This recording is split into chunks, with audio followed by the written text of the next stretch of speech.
C'est une bonne situation, ça, Scribe. You talking to me? What's your name? On m'appelle Garance. Why you so ornery? You miss me? Je sais pas si j'ai manqué au cinéma français, mais moi le cinéma français a manqué follement. Et si on vous demandait d'aller dans la rue et de poser à des inconnus la question « Êtes-vous heureux ?» Nage droit devant toi, nage droit devant toi. Comment? This is not a joke. Harry Potter is dead! Ravi de vous retrouver pour la 13e de l'émission Était presque parfaite, votre divertissement sur le cinéma. Au programme du jour, la critique de 3 films dont The Dead Don't Die, le film de Jim Jarmusch qui a ouvert ce 72e festival de Cannes, mais aussi le film La douleur et gloire de Pedro Almodóvar qui est aussi en compétition officielle, et enfin un film qui n'est pas en compétition officielle, Aladdin, le nouveau live action de Disney. Nous ferons d'ailleurs un débat sur les dessins animés préférés des chroniqueurs, et nous lancerons aussi le 10e concours avec toujours à gagner 2 places pour la Cinémathèque et ainsi qu'un mois d'abonnement à la Cinéthèque, notre partenaire. Pour ceux qui ne connaîtraient pas encore la Cinéthèque, c'est un site de VOD proposant des films conseillés par de grands réalisateurs. Nous dévoilons aussi le nom du ou de la gagnante du précédent concours et lancerons le suivant. On terminera avec le traditionnel blind test qui sera 7 fois plus international que jamais, je vous l'annonce déjà. Pour cette émission, nous accueillons un nouveau chroniqueur qui vient avec beaucoup de courage affronter les plus anciennes chroniqueuses de l'émission. Espérons qu'il s'en sorte mieux que le final de Game of Thrones. Louni Sourad. Oui, bonjour, c'est moi, Louni Sourad. Mais nous sommes ravis de t'accueillir dans cette émission. Merci, écoute. Merci de m'inviter. Est-ce que, alors, la question que je pose toujours, est-ce que tu as un genre de prédilection dans le cinéma ?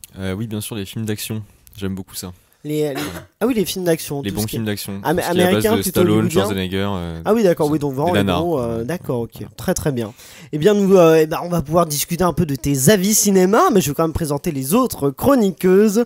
La seconde chroniqueuse, vous ne la connaissez que trop bien. Elle s'est emparée des commandes de la dernière émission. Elle a été une très bonne présentatrice, il faut le dire. Après, bon, je me permets quand même juste de lui rappeler que chuchoter dans un micro n'a jamais empêché personne d'entendre ce qui est dit. Preuve à la pluie. Voilà, Elsa qui tente de dire c'est pas fort en chuchotant en plein dans son micro. C'était pas fort, Elsa. C'était pas fort alors. Aussi. Et puis le problème c'est que les micros nous permettent de communiquer là alors. Mais oui, est-ce que tu es contente de ta première émission en tant que présentatrice ? Alors ouais, je crois que c'était pas mal, mais je crois que j'ai des souvenirs qui me hantent la nuit. Est-ce que j'ai chanté Patrick Juvet ? Ouais, je crois. Ah oui, il me semble aussi. Là, et ben enfin, la chroniqueuse suivante, je me permets d'anticiper dès maintenant une question qui lui est très chère à propos du blind test. C'est cette question-là. Par contre, j'ai une question. T'attends le réalisateur, le titre du film, les deux. Attends, pose Aurélien. Attends, tu veux le titre du film ? Oui, bah oui. Tu veux quoi sinon ? Ah mais je sais pas. J'ai une question. Oui. Tu attends le titre du film, alors, le titre de la Elle le chanson. fait à chaque fois. À chaque raison, moi je suis confus. Rappelons les règles. Alors je rappelle les règles, Paula, je veux le titre du film pour le blind test qui arrivera en fin d'émission. Paula Frison. Bonsoir. Bonsoir. Je pense que je poserai quand même la question parce que ça te fera un enregistrement de plus. C'est vrai que ça me manquerait si tu ne le fais pas. Et d'ailleurs il y aura un bonus, il n'y aura pas juste le titre du film, mais il y aura un petit bonus dont je vous reparlerai Dragon 3 au moment de bonne soirée. Tout à fait. En ce qui me concerne, je m'appelle Aurélien Rapatel et j'ai voulu tenter de m'écrire une présentation drôle, mais j'ai pas eu l'inspiration. Donc ça s'arrêtera ici.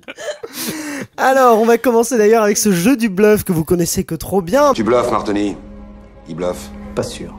Les chroniqueurs piochent à présent dans un bol un film qui est sorti récemment au cinéma et ils vont devoir donner leur avis sur ce film, qu'ils l'aient vu ou non. S'ils ont vu le film, ils vont dire ce qu'ils ont vraiment pensé du film, mais s'ils n'ont pas vu le film, ils vont devoir inventer un avis et tenter de bluffer les autres chroniqueurs. Attention, parmi tous les films qui peuvent piocher, il y a un film que j'ai inventé. Il y en a juste un, il n'y en a pas plusieurs, il n'y en a qu'un, mais la personne qui tombe dessus va devoir tenter d'inventer une histoire autour de ce film.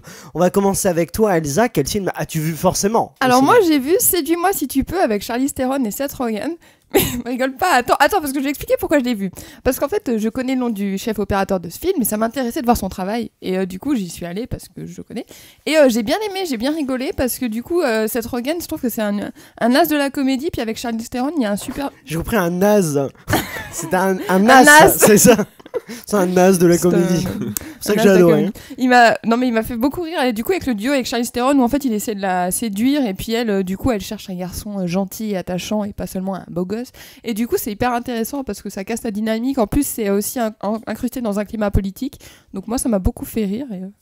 Et est-ce que les autres chroniqueurs, vous pensez qu'Elsa a vraiment vu Séduis-moi si tu peux, Lounis, selon toi? Je pense que non. Non, tu penses que c'est un bluff? Tu m'as foutu le doute là pour le coup, Elsa. Alors moi, je ne sais pas, mais je sais qu'elle voulait voir le film. Mais je sais pas si elle a eu le temps de le voir, si elle l'a vu ou pas. Je pense qu'elle l'a vu alors. Donc, vraiment, je sais pas si elle a pu le voir. Mais moi, je pense qu'elle l'a pas encore vu.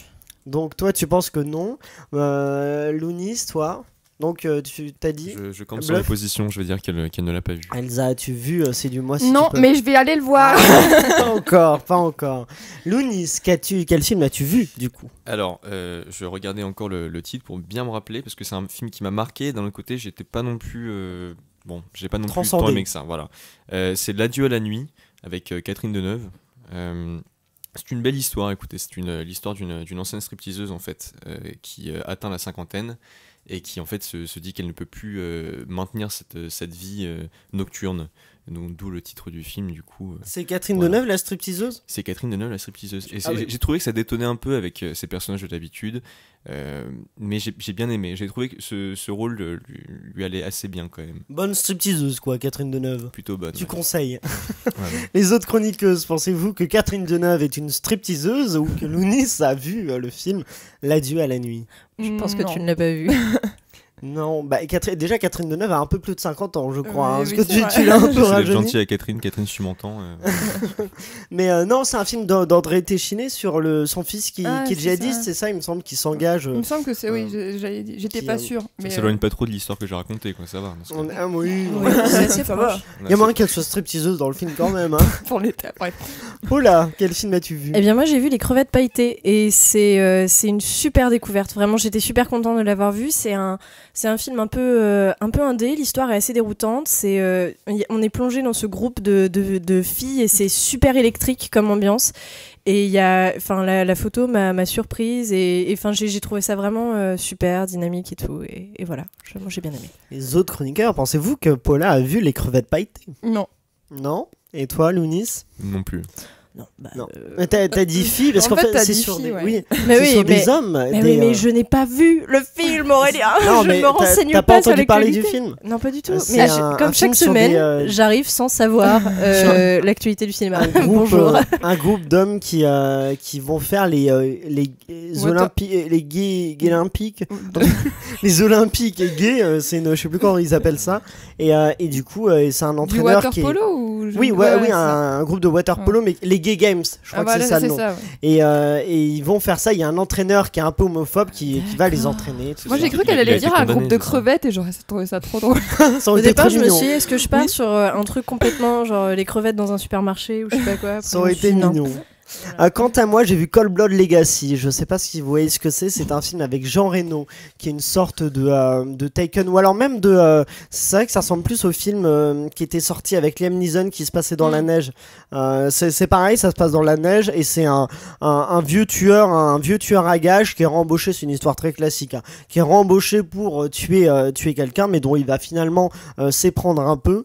Et voilà, c'est un film d'action comme aurait pu le produire Luc Besson. Un peu dans la veine de Taken et tout ça. Pensez-vous que j'ai vu Cold Blood Legacy? Non. Legacy. Oui. Je ne pense pas non plus. Ah non, je l'ai pas vu, c'est dommage, mais ça partait bien. Ça parle de ça, a priori. Je connais pas bien. J'imagine que si c'est Jean Reno, les derniers films qu'il a fait, c'était un peu ça de toute façon. C'est vrai, mais là, c'est un truc américain, c'est ça qui c'est pas un film. Il a vraiment je crois que c'est franco-américain. Oh, je sais pas trop. Si, je crois que si. Je sais pas. On ne sait pas. Bon bah écoutez, je pense qu'on saura mieux vous parler de The Dead Don't Die, le nouveau film de Jim Jarmusch. Probablement la pire chose que j'ai vue. C'était quoi, plusieurs bêtes sauvages? Je pense à des zombies. Quoi? Qui est en sélection officielle au Festival de Cannes. Alors on diffuse cette émission d'ailleurs, les résultats sont connus, mais nous on va vous donner quelques hypothèses pour nous, quelles pourraient être les palmes d'or qu'on a vues dans les films qu'on a pu voir, et est-ce que The Dead Don't Die en fait partie? Elsa, résume-nous le film de Jim Jarmusch. Le film de zombies de Jim Jarmusch, dans lequel donc Adam Driver et Bill Murray interprètent des policiers qui sont face donc à une attaque de zombies dans la ville, suite au fait que la Terre ait été désaxée de son axe. Voilà. C'est le principe du mot désaxé. Voilà, et donc on ne sait pas trop pourquoi, effectivement, il y a une attaque, les morts plutôt se réveillent et attaquent les vivants. Et donc moi j'ai bien aimé le fait qu'il nous laisse entrer dans son univers vraiment, il a réussi à instaurer une ambiance, des couleurs, une interprétation aussi des acteurs où ils sont complètement paumés face à la situation. Et moi, du coup, je suis vraiment rentrée dans cet univers un peu absurde, même si je sais que vous allez reprocher des choses, mais moi, justement, ça m'a permis d'être happée en fait par le film et de me dire mais comment ils vont s'en sortir, etc.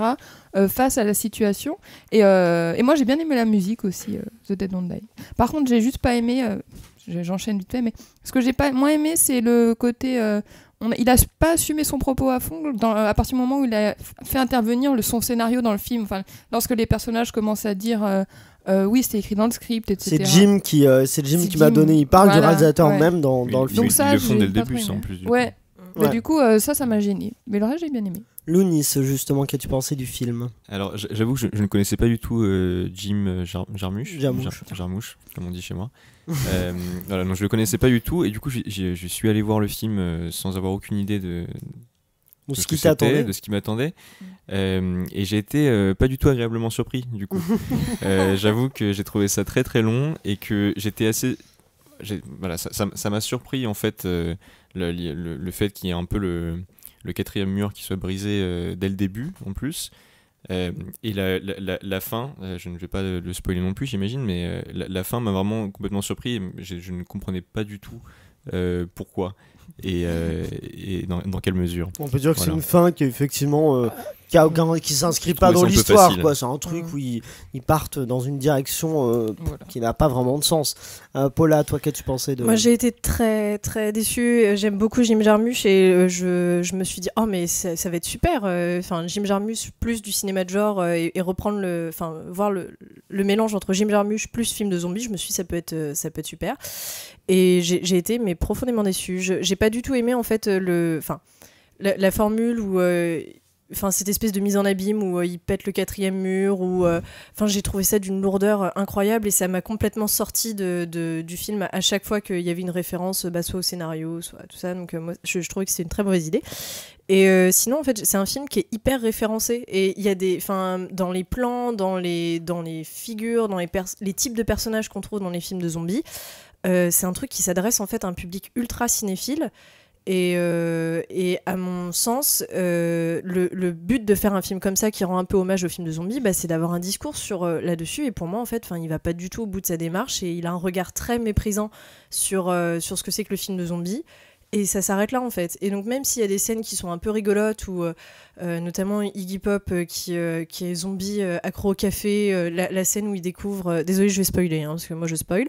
La scène où il découvre le premier mort au diner, moi ça m'a fait mourir de rire. Et surtout Tilda Swinton, qui à mon sens tient le film. Ah, Tilda Swinton, avec son accent écossais, si, comme ça. J'ai trouvé ça génial. Mais sinon, pour le reste, j'ai eu des moments extrêmement d'ennui bien ancré, quoi. Ouais, voilà. Moi je te rejoindrai aussi là-dessus. C'est un film qui pour moi va pas très loin, quoi. Moi j'ai vu sa conférence de presse à Cannes, et lui-même dit qu'il a pas voulu dire grand-chose avec ce film. Il dit non, c'est pas un film qui est contre, qui parle du réchauffement climatique. C'est un film qui parle de pas grand-chose, et c'est un film qui est pour moi assez feignant, parce que c'est vrai que quand tu rajoutes ce côté métafilmique, on parle du film dans le film, c'est une astuce scénaristique feignante, et en plus on comprend pas. Ils le font au tout début, puis ils en parlent plus du tout, puis ils le font à la fin. Bon, d'accord, pourquoi, à quel moment, quel est l'intérêt?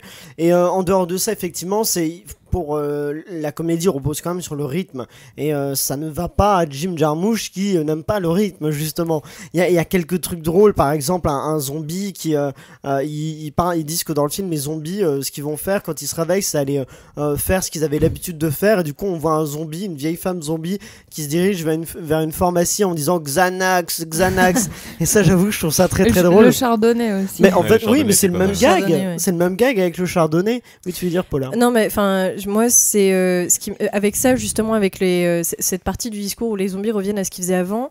Il y a une scène un peu critique de la société, mais un peu réac avec les téléphones, où tu vois tous les zombies qui marchent dans la rue, fixés à leur téléphone. Je me suis dit, mais c'est un peu... D'ailleurs, je l'ai vu, le film avec Elsa, et à la fin de la séance, moi je me suis fait chier, je me suis dit, mais ça a duré combien de temps? Je regarde mon portable, et là Elsa me fait, oh bah voilà, tu tombes dans le discours du film, anti-téléphone.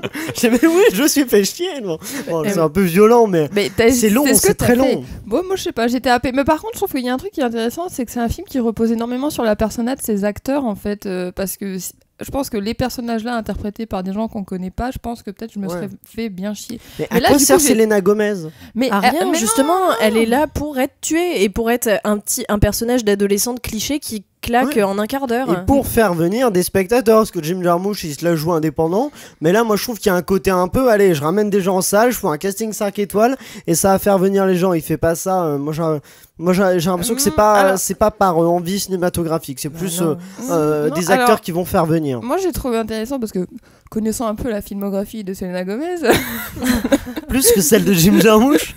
Pas peu. Non, je rigole, mais c'est quand même. C'est une actrice qui sort complètement de l'usine Disney qui représente, je sais pas, un espèce d'idéal superficiel. Désolée Selena, mais voilà, c'est ce que tu représentes. Mais du coup, quand il l'amène à l'écran, j'ai l'impression qu'elle joue son propre rôle. Elle joue. Je veux dire, il la présente en mini-short, etc. Les deux autres à côté, ils sont hyper beaux gosses aussi. Enfin, ils représentent un peu cette télé-là de Disney, du superficiel et de faire rêver. Et on va juste les dégommer, en fait. Lounis, oui. J'ai une question, justement, parce qu'en voyant le film, je me suis posé une question, du coup. Il y a une scène assez longue, d'ailleurs, où on les voit tous les trois dans la voiture en train de conduire sur la route. Et je me demandais si c'était pas une référence à un autre film, alors je ne sais plus exactement le nom justement, mais où il y a la fille qui joue dans Twilight, n'est-ce pas? Kristen Stewart. Et ils sont trois dans une voiture, ils font un road trip. On the road, voilà. J'avais l'impression que c'était un peu... J'ai l'impression que c'était tiré de ça. Tiré de ça, à la base, On the Road, c'est adapté du roman de Kerouac. Kerouac, tout à fait. Donc, je sais pas si c'était une influence. Mais effectivement, je suis d'accord sur le fait que Selena Gomez, j'étais surpris, mais extrêmement surpris, du coup, non pas de l'avoir dans ce type de rôle-là, mais... au final, elle a eu une apparition, voilà, elle a 20 minutes. Ouais, ça sert à rien. Mais en même temps, je trouve que moi, du coup, ça a fait dégager des choses. Enfin, je sais pas comment expliquer. Mais... ça fait dégager des choses d'elle. Attention. Non, mais ce que je veux dire, c'est que j'ai même eu l'impression que le réalisateur se moquait d'elle, en fait. Moi, je te rejoins là-dessus. Je pense qu'il l'a mise là un peu pour se foutre de sa gueule. Comme j'ai pas su déterminer, mais en fait, il y a un discours assez ouvertement engagé dans la bouche de certains personnages, notamment à l'apparition de Selena Gomez, où t'as tous les beaufs du quartier qui sont quand même réunis là et qui disent ah oui, mais elle est quand même super jolie et tout. Et puis à un moment donné, il y en a un qui dit ah oui, mais ça se voit qu'elle a du sang mexicain. Et là, mais face cam, Adam Driver qui dit Mexican people are my favorite people, un truc comme ça. Et là, j'ai éclaté de rire et j'étais toute seule dans la salle parce que je me suis dit mais c'est pas possible en fait. Soit Jim Jarmusch veut avoir un discours engagé en disant ouais Trump et tout avec ce que tu fais avec le Mexique c'est nul, mais qu'il le fasse de manière aussi grossière et aussi peu délicate, ça lui ressemble pas. Ou alors il se moque des films qui veulent tenir un discours engagé et qui n'y arrivent pas bien. Mais donc il fait un truc qui est quand même nul. Donc je me suis dit mais quel est le but de ce type de réplique en fait? Et il y en a d'autres à d'autres moments avec le côté super réac avec les portables et tout. Moi ça m'a déçu. Je me suis dit mais il est capable de faire des trucs tellement plus délicats et plus sensibles que ça. Là c'était je fais un film de zombies. Pour moi les films de zombies c'est pas fin. Alors du coup je vais faire un bon gros truc bien lourd. Je trouve ça nul. Voilà. C'est vrai que la tirade de Tom Waits du coup, j'étais très heureux de le voir dans un film du coup. Mais bon, c'est vrai qu'on l'a pas vu énormément avoir un rôle très important au final. Et la grande tirade à la fin où justement il parle de la société, machin, de la critique, et j'ai vraiment trouvé ça très maladroit en fait. C'est lourd, voilà. Regardez ce que j'ai à dire. Et puis ça plus la scène avec les portables, plus la scène avec les Mexicains, enfin voilà. C'est vrai que j'ai trouvé ça mal amené quoi en tout cas. Ouais, bon, c'est pas un film que les chroniqueurs conseillent. Moi, je le conseille. On verra à la fin, je vous demanderai après les 3 films votre classement des 3 films afin de savoir qui conseille quoi. Passons d'ailleurs à Pedro Almodovar qui lui n'est pas un zombie, je tiens à le préciser, et qui revient avec un nouveau film appelé Douleur et gloire, avec notamment au casting Antonio Banderas et Penélope Cruz. Si tu n'écris plus et si tu arrêtes les tournages, tu vas faire quoi? Vivre, je suppose. T'as beaucoup trop de temps libre et tu te focalises sur tes douleurs. C'est Paula qui va nous résumer Douleur et gloire. Alors, je vais essayer de le résumer. Alors, c'est l'histoire de Salvador, qui est un réalisateur très célèbre et qui doit être dans la cinquantaine et qui traverse une période assez difficile où il a des douleurs physiques et psychologiques assez lourdes et intenses. Et en fait, la Cinémathèque espagnole restaure un de ses films et lui demande en fait de le présenter en présence de l'acteur principal. Et en fait, ils se sont brouillés depuis la sortie du film et donc ça force un peu Banderas Salvador du coup à rencontrer cet ancien acteur qui s'appelle Alberto. Et le film, en fait, cette rencontre l'amène à se replonger dans des souvenirs de son enfance et de ses premières rencontres amoureuses. Et il essaye de se remettre à écrire et de se remettre en activité après ça. Confronte à l'héroïne aussi. À la drogue. Ah oui, la drogue, oui, pardon. Et ça le. Alors, j'ai dit une connerie. Non. On parle du même film. J'ai vu l'héroïne au sens de le personnage féminin, du coup, je comprenais pas du tout. Ah non. L'héroïne dans la drogue, non, parce que lui qui n'a jamais été addict à la drogue devient addict. Devient addict à la drogue et voilà. Et qu'as-tu pensé du film? Moi, j'ai été très touchée par ce film. C'est assez particulier parce qu'il y a des moments où j'ai un peu décroché, où je trouvais que ça retombait un peu, mais les moments que j'ai vraiment préféré, c'est tous les souvenirs d'enfance et tout le rapport à la mère, mais c'est un truc que Almodovar sait très bien dépeindre. Et puis j'adore Penélope Cruz, donc du coup j'étais absolument ravie de l'avoir à l'écran et de voir tous ces moments. Une scène notamment moi, qui m'a complètement émue, c'est où on voit les femmes qui nettoient le linge dans la rivière et qui chantent, mais elle est solaire cette scène, c'est incroyable. Et d'une manière générale, le film est très beau, il y a des couleurs, des motifs, tout est harmonieux, il y a des rimes visuelles, mais c'est vraiment c'est un plaisir à voir, quoi. Et voilà, moi j'ai trouvé que les scènes les plus touchantes, c'était celles où soit il était avec son ancien amour, soit il était dans ses souvenirs, mais je trouvais que les scènes du présent, ou toutes les scènes avec Alberto, en fait, où il est dans la drogue et tout, moi ça m'a pas... Je trouvais que ça marchait moins bien par rapport aux scènes de souvenirs. Lounis, toi, qu'as-tu pensé du film ? J'ai été très touché également par le rapport avec la mère, justement, qui est très très bien montré. Et également, je pense qu'une des scènes qui m'a le plus marqué, c'est du coup Alberto, l'acteur principal du film de Salvador, c'est ça ? Ouais. Que je me trompe pas. C'est quand il passe au théâtre et qu'il fait une pièce sur un texte écrit par Salvador, et c'est l'ex de Salvador qui est dans la salle, et cette scène-là, je l'ai trouvée extrêmement puissante.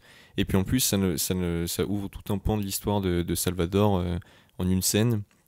Et ça montre aussi que le rapport à la drogue qu'il a à ce moment du film, il n'était pas non plus étranger à la drogue dans son enfance, quoi. Donc c'est quelque chose qui est très intéressant. Ça montre aussi son développement personnel. Dans son enfance, dans sa vie de jeune adulte. Oui, c'est ce que j'ai dit dans son enfance. Oui. Je me suis laissé emporter, excusez-moi. Je me suis rappelé de mon histoire à moi. Et donc c'est un film qui t'a plu. Ouais, qui m'a extrêmement plu. Et puis c'est vrai que voir Penélope Cruz et Antonio Banderas qui ne jouent pas ensemble du coup, mais j'ai trouvé ça... j'ai bien aimé les voir. C'est des bons acteurs, c'est agréable de les voir et voilà. Elsa, toi, qu'as-tu pensé du film ? Alors moi j'ai vraiment aimé l'univers visuel du film, etc. Avec les couleurs, et même il y a je vais dire c'était de l'animation, mais il y a des effets visuels. C'est de l'animation, oui, il y a des séquences d'animation. Oui, exactement, que j'ai bien aimé et je trouve que c'était bien en harmonie avec plutôt le film en lui-même, parce que des fois ça peut être difficile d'allier animation et images réelles. Par contre moi j'ai eu un souci, c'est que j'ai trouvé qu'il parlait de trop de choses dans le film.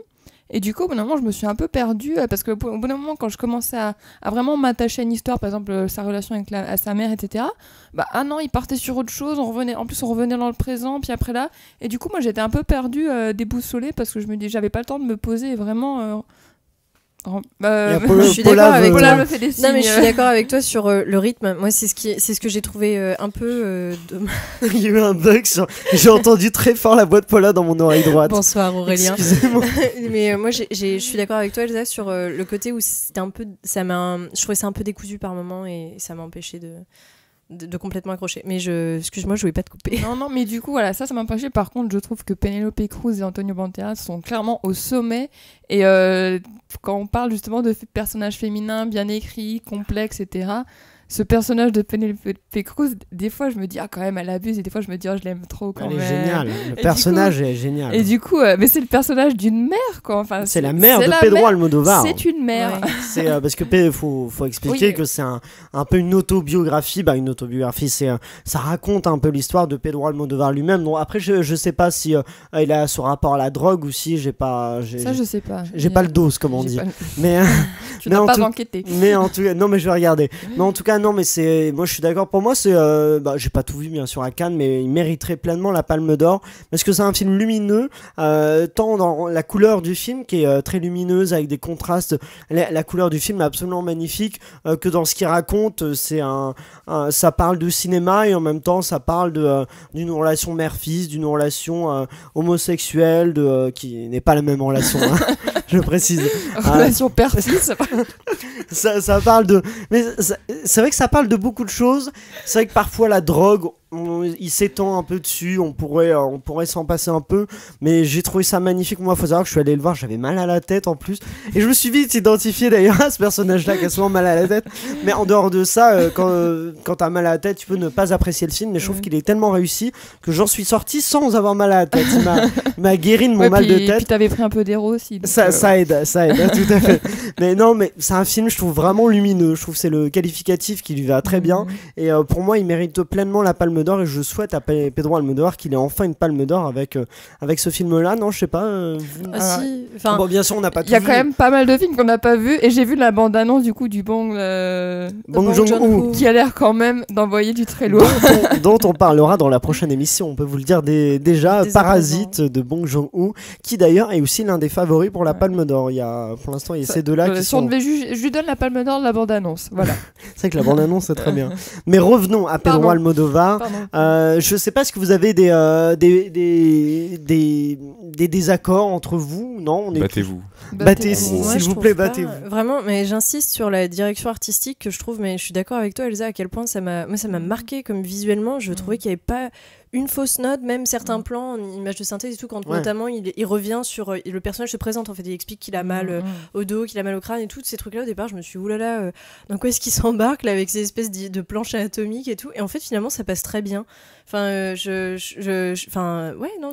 bien, c'est bien fait, voilà. Oui, ça les séquences d'animation s'intègrent hyper bien, et c'est magnifique. Et ce que tu disais sur le personnage de la mère, effectivement il est hyper bien écrit. C'est pas un personnage c'est pas un ange, la mère. En même temps, on voit ses défauts, mais on voit toutes ses qualités. Elle a des ambiguïtés, choses qui n'existent pas dans les personnages féminins en général dans les films. C'est ça, ouais.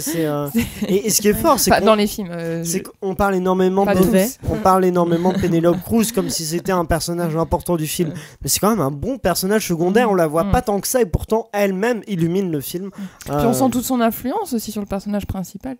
Oui, c'est ça.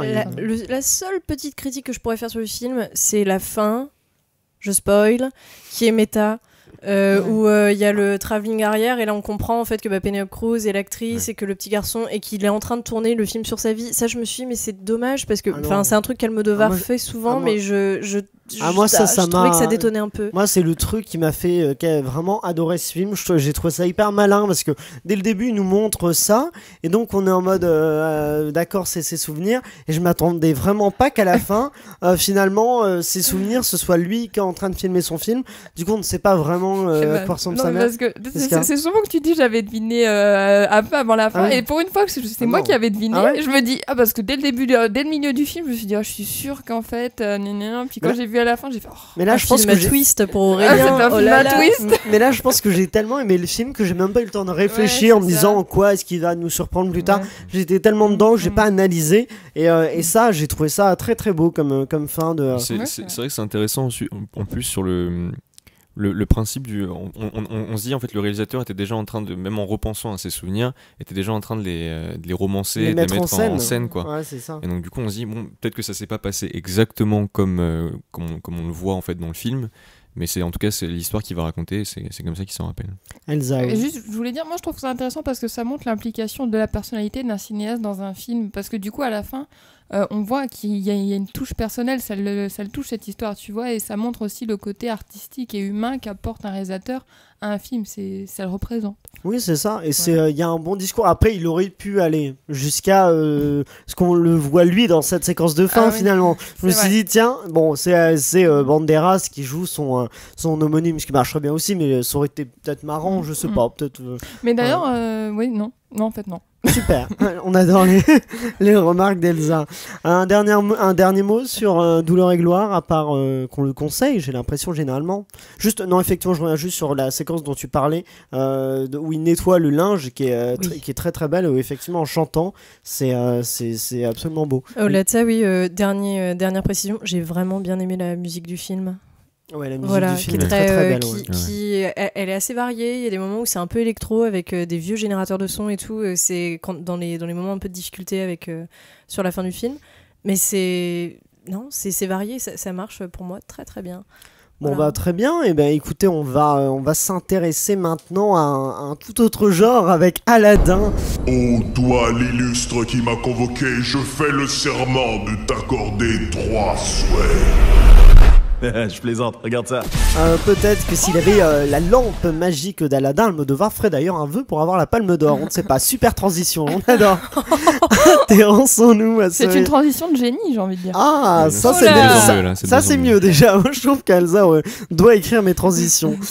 Donc, intéressons-nous à ce héros de Disney adapté en live action par Guy Ritchie avec en génie Will Smith, et c'est Lounis qui va nous résumer le film. Oui, alors résumé du coup, voilà, donc c'est Aladdin qui est un voleur orphelin à Agrabah, n'est-ce pas, et qui tombe amoureux de la princesse Jasmine qui se retrouve dans le marché en déguisement. Et pour parvenir à l'épouser, puisque ce n'est pas un prince, il va avoir l'aide d'un génie qui se trouve dans une lampe magique. Voilà, tout simplement.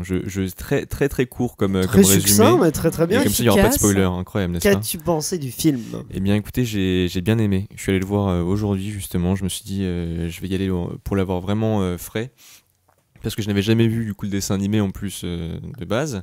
Voilà. Ah oui. Elsa est très ça va être intéressant comme regard. Voilà. Et du coup, je ne connaissais pas du tout l'histoire. Après qu'il y avait un génie, un tapis volant et quelqu'un qui s'appelait Aladdin. Et une lampe. Voilà. Et une lampe. Dont Almodovar va. Voilà. Et donc du coup, j'ai bien aimé. Alors malheureusement, je l'ai vu en VF, donc j'étais un peu déçu. Ce qui est quand même moins drôle. Non, mais ça va être un regard intéressant, je pense. Mais parce qu'il y a les chansons du coup qui étaient aussi en VF. Doublé par Anthony Cavana, Will Smith. C'est Anthony Cavana, l'humoriste qui fait la VF. Je suis content qu'il fasse des choses alors dans ce cas. Je suis heureux pour lui. Je t'en prie, continue ton avis sur Anthony Cavana. Non, mais j'ai vraiment bien aimé. J'ai trouvé que c'était bien joué. Alors, j'ai beaucoup de mal à juger de la qualité du jeu des acteurs quand c'est en VF. Je vous avoue que même pour Almodovar ou alors de Dead Don't Die, non, mais j'ai eu vraiment beaucoup de mal parce que du coup avec la doublure c'est assez compliqué. Oh t'inquiète pas, non, on va pouvoir juger avec la VO. Ouais. Bah, j'imagine très bien. Mais en général rien que la réalisation en fait j'ai trouvé qu'on retrouvait peut-être un peu moins Guy Ritchie dans celui-là, peut-être parce que c'était aussi un film pour Disney, donc moins de liberté j'imagine. Mais c'était quand même il y avait quand même des moments qui étaient assez drôles, des moments touchants bien sûr. Et c'était voilà, j'ai bien aimé quoi. Elsa, toi, qu'as-tu pensé de Aladdin ? Alors moi, j'avoue qu'avant que le film sorte, je faisais partie de ces détraqueurs. Je me disais, qu'est-ce qu'on va voir ? On en a parlé d'ailleurs dans cette émission. J'avoue, quand j'avais vu l'image de Will Smith en génie, je m'étais pas senti bien. Et... Personne. Terreur nocturne pour une partie de la population qui a vu cette bande-annonce. Et après, en fait, alors très clairement, la première demi-heure du film, je me suis dit, oui, c'est vraiment mal parti parce que je trouvais que les plans étaient absolument... Enfin, sauf le plan d'introduction, mais au début, il y a des chants contre chants absolument ignobles où on voit Aladdin qui, par son regard, est tout d'un coup amoureux de Jasmine. Voilà, c'est Aladdin d'ailleurs qui n'est plus vraiment voleur, qui est voleur parce que ils nous l'ont encore assagi. Déjà qu'il est un peu mielleux dans le dessin animé. Je ne savais pas. Là dès le début il vole mais pas pour voler ou je sais plus. Non, mais il vole pour manger, d'accord. Il fait partie de la plèbe. Bah non parce que c'est un prolétaire. Mais ils vont plus loin parce que ils volent pour les enfants. Mais là c'est limite Robin des Bois. Oui c'est ça. C'est Romain des Bois. Mais du coup voilà, et dès le début on sent que Disney s'approprie direct le spectateur en mode bon, vous connaissez l'histoire, on n'a pas besoin de bien réinstaller les bases, la relation entre les personnages, c'est bon, maintenant on passe à l'intrigue. Et après, une fois que tout ça s'est libéré, et dès que le génie arrive aussi, je trouve que ça libère une fraîcheur, et moi j'ai vraiment pris plaisir à ce moment-là à regarder le film, avec notamment, il y a plusieurs scènes de danse, etc. Et Will Smith en génie, et ben je valide. Alors, Will Smith en génie, ça fonctionne très bien. Il faut le dire. La CGI était au niveau du visage très moyenne. Dès qu'il était très très grand, dès qu'il était géant, on voyait toute la 3D sur son visage, assez terrible. C'était la plus de la 2D d'ailleurs. Mais... Matière à cauchemar, dit Paula. Toi, qu'as-tu pensé d'Aladdin, Paula? Alors, pareil qu'Elsa, avant que ça sorte comme film, je me disais mais ça va être une catastrophe. Et pendant la première demi-heure du film, je me suis dit mais ça va être une torture en fait, parce que c'était le premier plan du film est un plan en fait où on suit Abu dans un grabat et la caméra bouge tout le temps, il n'y a pas une seule mise au point et très franchement j'avais l'impression d'être en pleine mer sur un bateau et tout, enfin j'avais mal au cœur. Le premier plan c'est sur un bateau d'ailleurs. Et bah oui, et bah vraiment j'y étais sur ce bateau. Il est fort Guy Ritchie, il a voulu recréer l'ambiance du bateau. Et bah non mais après le bateau, dès qu'on est plongé dans la grabat là et qu'on suit Abu, mais c'était une catastrophe pour moi, enfin j'étais vraiment pas bien et mal de mer. Ouais, mal de mer, mais vraiment. Et comme le Modovar du coup. Ouais, du coup. Allez, ça c'est joli, ça c'est très beau. Moi, alors il faut savoir que je pensais au jeu de mots mal de merde. Oui, moi. Beaucoup moins fin. Allez, dans la dentelle. Et non, je suis d'accord avec Elsa, à partir du moment où le génie arrive, ça va quand même beaucoup mieux. Mais il y a des moments où c'est une catastrophe entre les scènes avec Jasmine et Aladdin, mais il y a des trucs, mais c'est tarte, c'est... Excusez-moi, j'ai encore eu la voix de Paula qui m'arrive très très fort dans l'oreille. Où je te dis tarte comme ça. Je t'en prie. Non, sinon ça se rattrape bien. Il y a pour moi en fait ce qui marche le mieux, c'est notamment la servante Delia ou Dahlia. Elle est à mourir de rire. Il y a plein de scènes en fait de complicité entre Dahlia et Jasmine, mais moi ça m'a plié en deux. Le moment où il y a le génie qui arrive et tout pour distraire Dahlia, mais c'est drôle parce qu'elle comprend, enfin elle jubile comme une ado, super contente que le gars vienne la voir et tout. Enfin moi tout ça pour moi ça marche très bien. Grosse pensée pour le tapis qui à mon sens est le meilleur personnage de tout le film. Des scènes croquignolesque où il fait des châteaux de sable pendant que genre le génie et Aladdin sont en train de s'embrouiller et tout. Enfin, je trouve ça merveilleux. J'étais vraiment très déçue à la mort du tapis. Enfin, le tapis m'a tenu en haleine. Voilà. Gros spoiler. Ah, c'est Disney, hein, spoiler, pour dire que c'est pas vraiment un... Du coup, on pouvait dire que c'était un tapis mourant. Oh, le silence du jugement. Et par contre, du coup, Jafar, pour moi, c'est la plus grosse erreur de casting. Jafar, ça marche pas du tout. Il a pas la voix grave. On dirait un gamin. Enfin, je continue de parler, mais tout le monde mord de rire. En fait. Jafar est à la méchanceté, ce qu'Elsa est à l'humour. Hein. Désolé. Je t'en prie. Je meurs. Le tapis mourant. Je t'en prie, voilà. Non, pour moi, Jafar, ça marche pas. Vraiment. Et c'est dommage parce que, quand même, Jafar, c'est un des personnages principaux de cette histoire et c'est censé être la menace du film. Mais Jafar, c'est juste une Miss Météo en colère, en fait. Enfin, vraiment, ça marche pas du tout. Et en vrai, je pense qu'il n'y a pas une meilleure façon de définir Jafar que dire ça. C'est une Miss Météo en colère, c'est tout à fait ça. Parce qu'il faut expliquer qu'il y a une séquence où il se met en colère, il fait un oh, il fait un oh très fort et là d'un coup il y a des nuages qui arrivent, on se dit là il est vraiment en colère. Il est colère, hein. Oh là là. Colère tout rouge. Non mais alors je vais compléter ce que tu dis en disant effectivement Jafar. Moi j'adore ce personnage là et j'avais pas d'appréhension, je me suis dit il peut être très bien, mais il n'a pas le charisme, ça va pas quoi, il donne pas, on n'y croit pas, Mais il a une très très belle manucure. Ça, j'ai pas regardé ça. Il a des ongles, mais Absolument je veux les mêmes. incroyable. Quoi. Ah bon. Mais non, mais il est ridicule. C'est vrai que il est pas effrayant du tout. Il a une petite voix comme ça. Il y croit pas. J'ai l'impression qu'il y croit pas à son personnage et nous non plus. Du coup. Alors, je vais à la rescousse de Jafar, mais je crois que c'est pas seulement à cause de l'acteur, mais c'est aussi à cause du personnage, comment il est présenté. Je trouve que ses motivations de pourquoi il est en colère, on les décrit pas vraiment, hormis le fait qu'il a l'air d'être très frustré.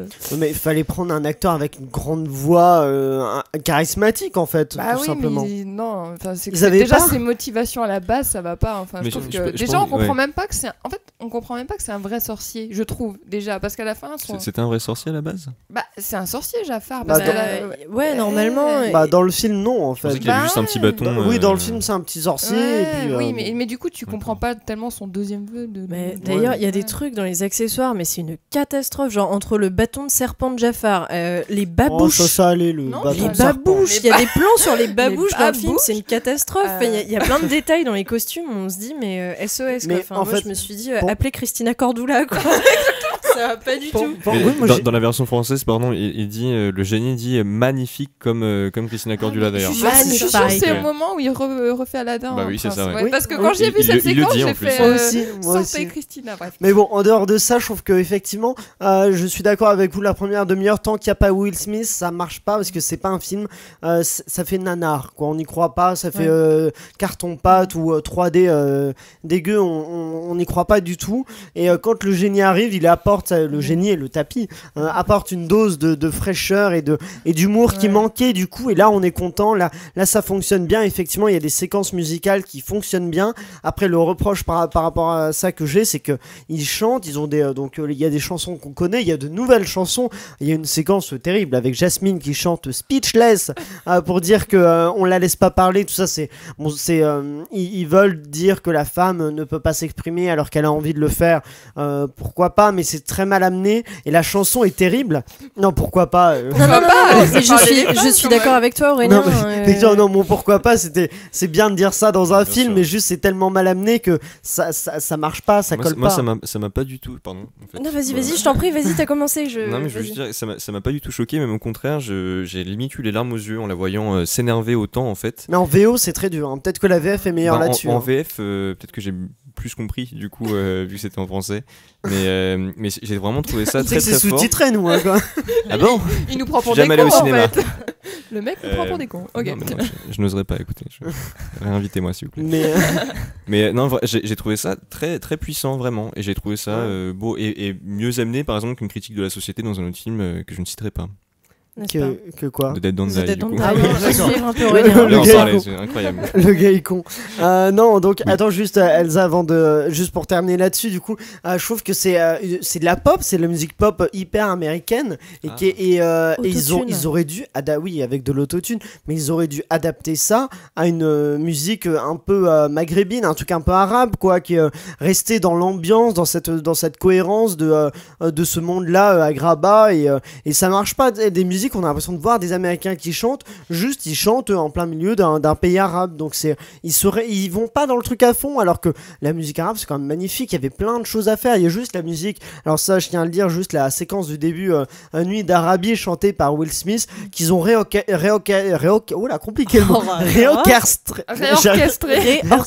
je le dirais pas, c'est vous qui merci beaucoup, et du coup le remixage de chez vous en même temps que nous, allez-y, réorchestré, oui. La réorchestration aussi. J'y arriverai pas. Mais en tout cas, le remixage est magnifique. Ils ont fait une très belle version qui est entraînante et il y a juste ça qui fonctionne très bien et quelques autres petites choses, mais bon, ouais, désolé. Moi, je suis d'accord avec toi, Aurélien, sur le fait qu'il y a parfois c'est un peu, ça fait quand même très point de vue américain aseptisé sur une histoire qui est censée se passer au Moyen-Orient. Et il y a des trucs, certains acteurs qui prennent un accent blédard mais outré, où je me suis dit mais c'est limite quoi. Après, et où il y a des trucs par exemple les acteurs qu'ils ont castés sont vraiment, je crois, des acteurs. Oui, bien sûr, mais peut-être pour certains, tu vois, mais prendre un accent pareil, tu vois, t'as envie de leur dire non mais on dirait presque le regard d'un colon qui se fout de leur gueule, tu vois, mais moi par moments ça m'a mise un peu mal à l'aise, tu vois, et je me suis dit mais pareil avec tout le discours féministe vraiment tracé au marqueur et notamment dans la chanson de Jasmine Speechless, où je me suis dit, ok, ça rentre quand même en résonance avec une situation qui est, où les femmes notamment se battent un peu pour avoir des droits primaires, genre le droit de conduire, le droit de faire tout ça. Et je me suis dit, mais c'est un regard c'est très... ça, dans le film, elle se dit j'ai pas ma voiture. Elle se dit... Non, mais tu vois, là, c'est sur la liberté d'expression et sur la place de la femme, ce qui est quand même, voilà, ça rejoint... Actuels, quoi. Voilà, ça rejoint la situation notamment en Arabie Saoudite, tout ça. Et je sais pas, je trouvais ça quand même très... Par moments, ça m'a mis mal à l'aise. Je me suis dit, c'est un peu un regard de... excusez-moi, de colon ou de... Enfin... Un peu vieillot, quoi. Elsa veut répondre. Alors, non, je voulais dire un truc déjà il y a 5 minutes, mais du coup, non, mais parce que je reviens en fait 2-3 épisodes avant où Florian Guillot, qui était là, qui disait que Dumbo manquait d'humour.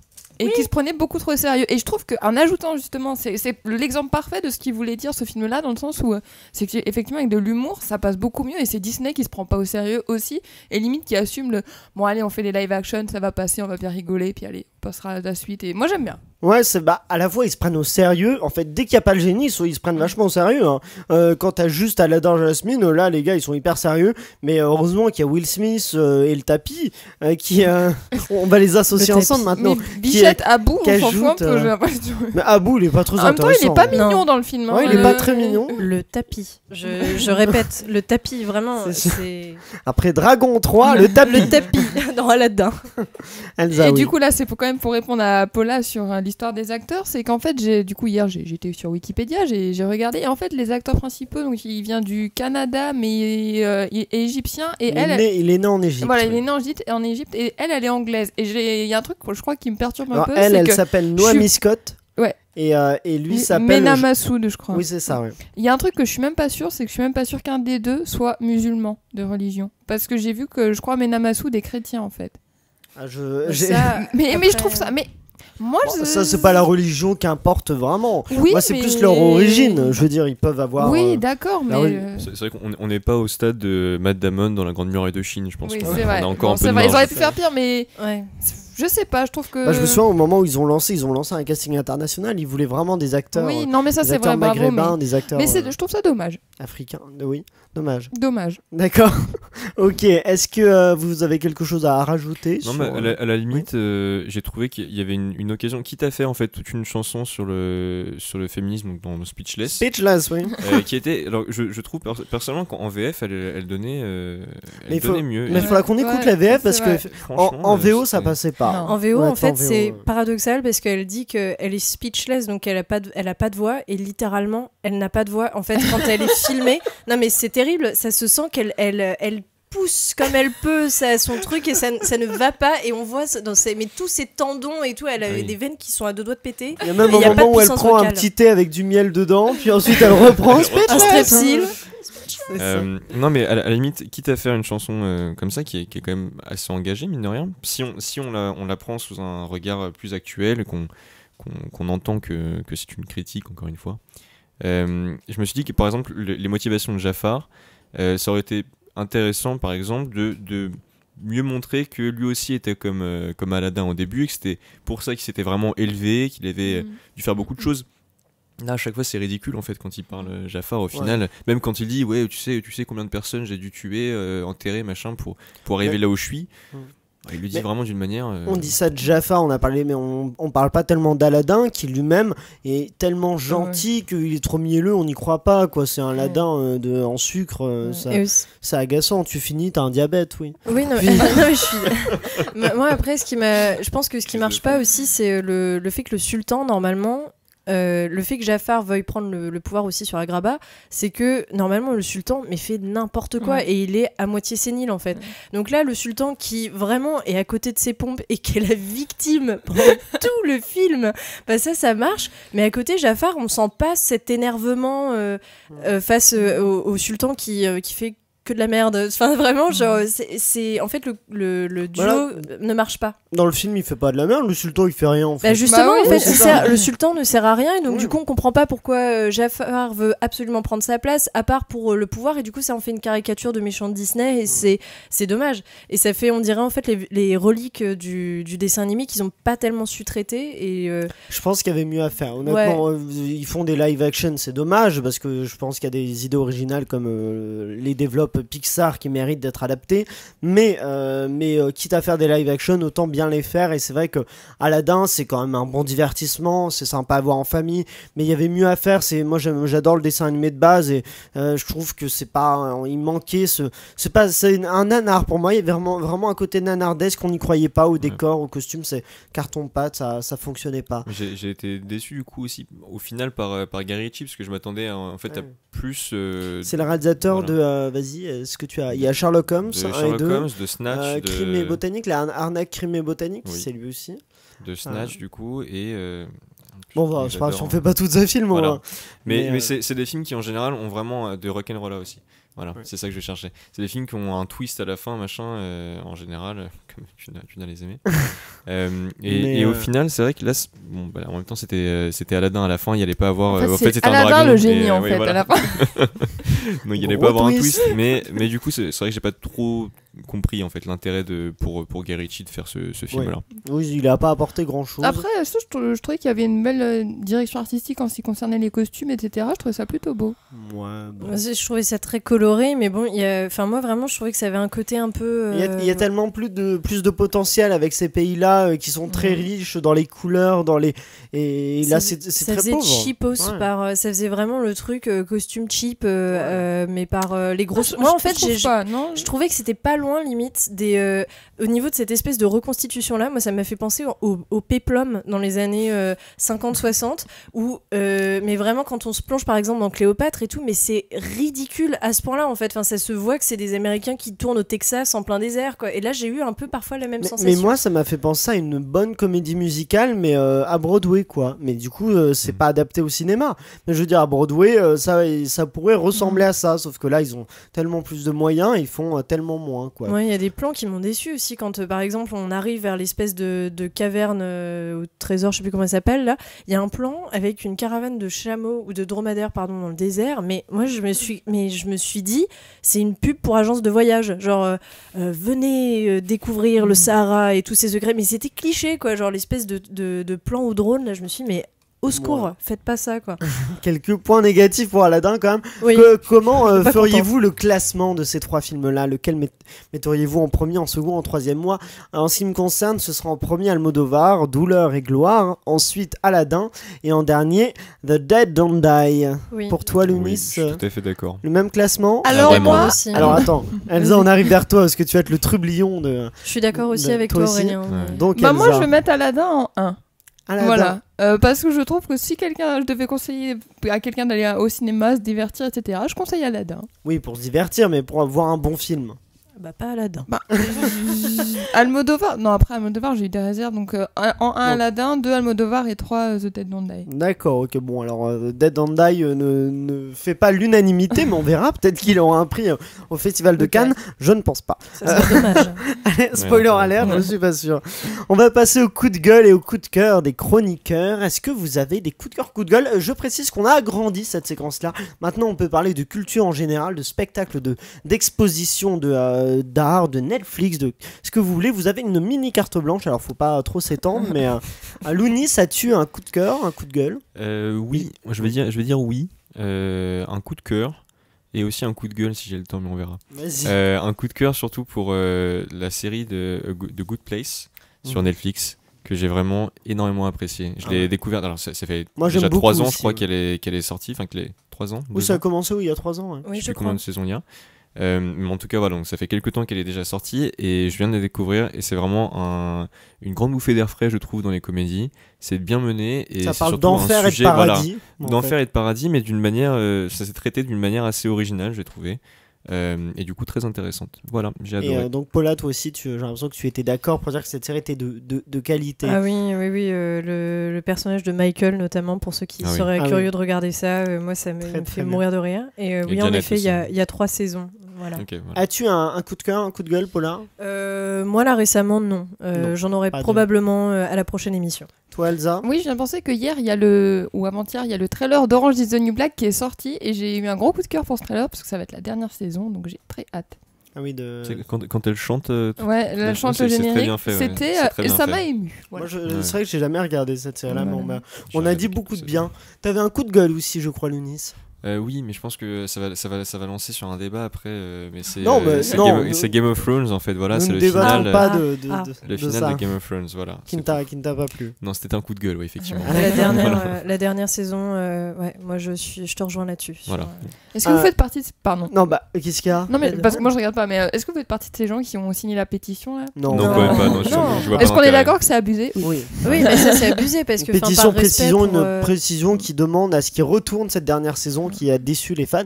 Il y a plus d'1 million de signatures, mais bon, effectivement. Plus d'1 million de signatures déjà. Ouais, on n'a rien à dicter aux scénaristes, ils ont décidé de terminer comme ça, Ouais, c'est ça. En ce qui me concerne, j'ai un coup de cœur, je dirais, pour le spectacle de Panayotis Pasco qui s'appelle Presque et qui est vraiment touchant. Panayotis, vous avez pu le connaître par le petit journal au quotidien, il était chroniqueur, il s'est lancé dans le stand-up du coup après avoir quitté quotidien, et il fait un spectacle qui dure 1 heure et demie et qui est vraiment touchant où il se livre, mais vraiment avec humour. Je dis touchant, beaucoup de fois touchant, mais il est surtout très drôle. Il fait des imitations par exemple de lui-même enfant.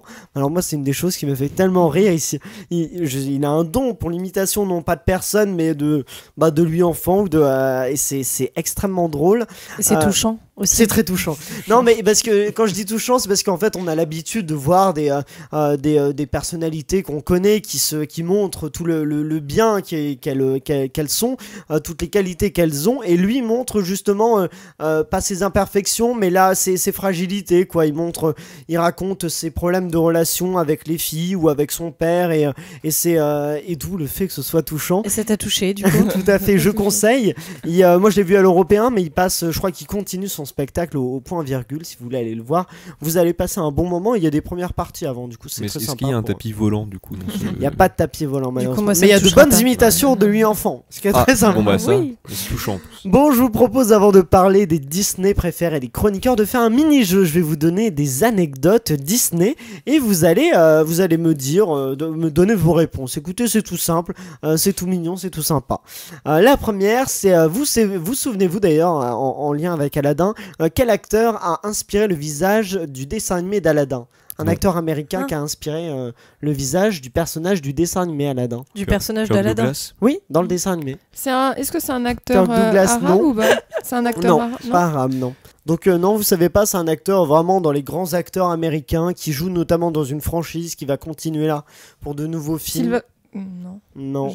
Non, mais attends, non. Une franchise, une ancienne franchise qui revient Alors, c'était une série à la base, c'est devenu des films. Il y en a eu un qui est sorti cet été qui a très très bien marché, donc ils en prévoient 2 autres produits par. Alors, j'ose pas dire, il me semble que c'est Paramount qui produit ça. C'est Tom Cruise qui a inspiré le visage d'Aladin. C'est assez fun fact. On apprend des choses. Ça inspire le visage d'Aladin pour le dessin animé. Le dessin animé bah qui non, est sorti pas pour l'acteur du film. Le dessin animé est sorti. Je savais. Est sorti. Alors je vais te dire ça tout de suite parce que j'ai l'impression. Le film est sorti dans les années 80. Les années 94. Non, oui, 90. Ça la rajeunit pas du tout, du coup. 92. Raté. Tout à fait. Totalement. Écoutez, deuxième question. Combien de lignes de dialogue la princesse Aurore dans La Belle au Bois dormant a-t-elle selon vous? Pas beaucoup. Alors je vous laisse me donner un nom, mais c'est la personne la plus proche qui je vais dire 12. Moi j'aurais dit 12 aussi, moi Elsa, je sais pas pourquoi. 12 ou 15 max. Bon, alors choisissez, ne vous mettez pas sur le même chiffre. Je sais pas qui c'est la princesse Aurore. Le Belle au Bois dormant, celle qui dort tout le temps là. J'ai pas vu la Disney. Il a pas le dos. Alors je vais dire 3. Attends, je réfléchis. Bah elle dort donc. Non, c'est pas un gros enjeu, Paula. Moi je dis 11. Mais parce que je le connais bien. Je l'ai beaucoup regardé, petite. Elle est en train de compter les lignes. J'irais 9. Tu dirais 9. Je sais pas. Je vais dire 11 même. 9, 11, et toi Elsa? 12 alors. Elle revient sur 12. Et ben ce sera 18. Elle a 18 lignes de dialogue. C'est Elsa qui remporte un Bravo, point. Elsa. T'as bien fait dire 11. C'est ouf dans un film d'avoir 18 lignes, c'est quand même très très peu. Mais en même temps elle dort du coup. Oui, c'est vrai que ça n'aide pas. Le film s'appelle comment déjà? J'ai oublié. La Belle au Bois dormant. C'est pas La Belle au Bois parlant. Hein, d'accord. Ça, c'est marrant. Le tapis mourant, le retour. Nouvelle question. Plusieurs noms ont été proposés pour les 7 nains de Blanche-Neige, mais refusés. En voici quelques-uns et je vous laisse deviner lequel j'ai rajouté moi-même. Est-ce que c'est rondouillard, roteur, amnésique, nauséeux, octeur ou renifleur? Allez, dites-moi selon vous. Oh, t'as dit octeur l'avant-dernier? Octeur, oui, tout à fait. C'est le hockey? Octeur. Ah, octeur. Oui, c'est ça, octeur, oui. Bah, Mais non, pas octeur, t'as dit quoi, nauséabond? Non. Nauséabond. Psychopathe aussi. La belle famille. Non, c'est rondouillard, roteur, amnésique, nauséeux, octeur ou renifleur. Je vais dire nauséeux. J'aurais dit roteur. Moi, j'aurais dit rondouillard. J'aurais dit roteur par rapport à Aurélien. C'est aucun de ceux-là, non, c'est aucun de ceux-là, c'est amnésique que j'ai rajouté. Tous les autres. Ils s'en rappelaient plus qu'il a été dans le film. Qui fait tous les autres, ils ont pensé à rondouillard, ils ont pensé à roteur, à nauséeux, à octeur et à renifleur. C'est fou, hein. On apprend de ces choses. Je sais pas, moi je trouve qu'amnésique ça aurait bien marché en fait. Bah, beaucoup plus que roteur ou. Je sais pas, je trouve ça très bizarre. Aurait été nul. Ou octeur, c'est quoi son truc dans tout le film? Il loquette. Voilà. Et pour terminer, après la sortie du Roi Lion, Disney a été attaqué en justice par un biologiste, mais pour quel motif? Les symboles phalliques dans le ciel? Non. La réponse est non. Est-ce que je donne ma langue au lion? Pour les. Pas mal. Est-ce que ça serait pour Scar qui a une crinière noire et je sais pas quoi, ou un truc comme ça, par rapport aux couleurs Je suis sûre que c'est Pumba, normalement il est moins gros ou un truc. Non, mais c'est un truc un peu, c'est. Est-ce qu'il y aurait pas un animal qui est représenté dans la savane qui vient pas de la savane? Ils auraient pas fait une erreur de cohérence de milieu comme ça? Un animal, effectivement. Moi, je vous le dis parce que c'est pas évident à trouver. Oui, c'est vrai que c'est. Ça se doutait. C'est diffamation envers les hyènes. Un biologiste a attaqué Disney parce qu'ils ont diffamé les hyènes. Oh, c'est trop bien, j'adore. On ne sait pas s'il a gagné ou perdu son débat, son procès. Mais on le verra plus tard. Non, on le sait pas. Le mec C'était prévu. Quels sont les meilleurs dessins animés Disney selon les chroniqueurs? On va les faire rang par rang. Quel est le 5e meilleur, 4e, 3e, 2e et en dernier le meilleur pour chaque chroniqueur?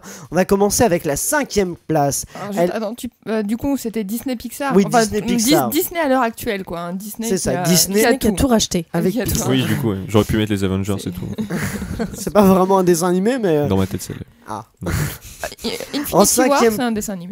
Oui, c'est vrai, il y a beaucoup trop de 3D. En 5e place, Paula, quel film as-tu mis? Ça a été difficile, mais Atlantide, l'Empire perdu. Ah oui, Atlantide, oui. Ah oui, moi j'avoue que je l'aime beaucoup aussi. Celui-là, j'ai hésité à le mettre et finalement je l'ai pas mis, mais il était dans mon cœur. Lounis. J'ai mis Les Indestructibles. Ah bah oui, Les Indestructibles. Le 1? Oui. J'ai juste mis Les Indestructibles, désolé. Merci. Mais c'est difficile hein, parce que du coup on a mélangé avec Pixar et bah du coup oui. en 5e, moi parce que j'avais peur qu'on l'oublie, j'ai quand même mis Ratatouille. Parce que je me suis rappelé à quel point à quel point ce film m'avait fait rêver. Ça fait très longtemps que je l'ai pas vu, mais je me suis dit non, il a réveillé trop de choses en moi. C'est vrai qu'il est magnifique, Ratatouille, qui se passe à Paris. Quant à moi, j'ai mis Aladdin. Le dessin animé, non, c'est vraiment un dessin animé de Disney que j'aimais énormément, que je regardais quand j'étais petit, donc j'aime beaucoup. Et vous, je sais pas, qu'est-ce que vous pensez de la sélection de chacun pour cette 5e place? Est-ce qu'il y a une surprise pour vous? Non, parce que à partir du moment où on a mis Pixar ou avec, je trouve que. Non mais Atlantide par exemple. Ah oui, Atlantide, ça je connais pas. Atlantide, l'Empire perdu. C'était une surprise pour moi aussi parce que je connaissais pas. Donc. Ah ouais, d'accord, on est les deux seuls à connaître Atlantide là. C'était bien Atlantide. Ah oui, moi j'ai adoré. Je trouvais que justement le personnage de Kida était un personnage féminin très fort et bien construit. Et puis le héros personnage est quand même un linguiste, donc moi j'aime bien. Voilà. Après ça a été très difficile parce que justement si on prenait que les Disney, je sais pas si j'aurais mis que Atlantide dedans ou enfin. Mon classement aurait été différent si je comptais pas les Pixar. Mais moi, ça m'a donné envie de découvrir. J'avais envie d'être explorateur en voyant Atlantide parce que t'as envie de découvrir une cité enfouie. Et c'est fascinant d'avoir repris ce mythe de l'Atlantide. Et t'as pas aimé Aquaman? Bah oui. Incohérence. Ah oui, désolé. Il n'y a aucune cohérence dans ce discours. En 4e place, quel film avez-vous mis, Elsa? On va commencer avec toi. Alors moi, j'ai mis Vice Versa qui est sorti en 2015, 16. 2016 2016. Le compte est non, bon. non. Il est sorti en 2015. Ouais. Ah, si, Et voilà, donc très bon Pixar que j'avais adoré. Je crois que c'était un de mes films préférés de 2015 et avec un univers visuel absolument magnifique. Parce que c'est touchant, en fait, c'est vrai que c'est hyper malin, Ouais, cette histoire de raconter des émotions d'enfants en les personnalisant, c'est très fort, quoi. Mais c'est la qualité de Pixar sur tous leurs films. Et ils racontent de grandes histoires à de petits enfants. Ouais, exactement. C'est une belle phrase d'accroche pour Pixar. Bravo Michel. Et c'est incroyable. Et c'est vrai qu'avec Lounis, on a aussi mis Vice Versa. On est trois à avoir mis Vice Versa. Dans notre cœur, Vice Versa, vraiment. Exactement.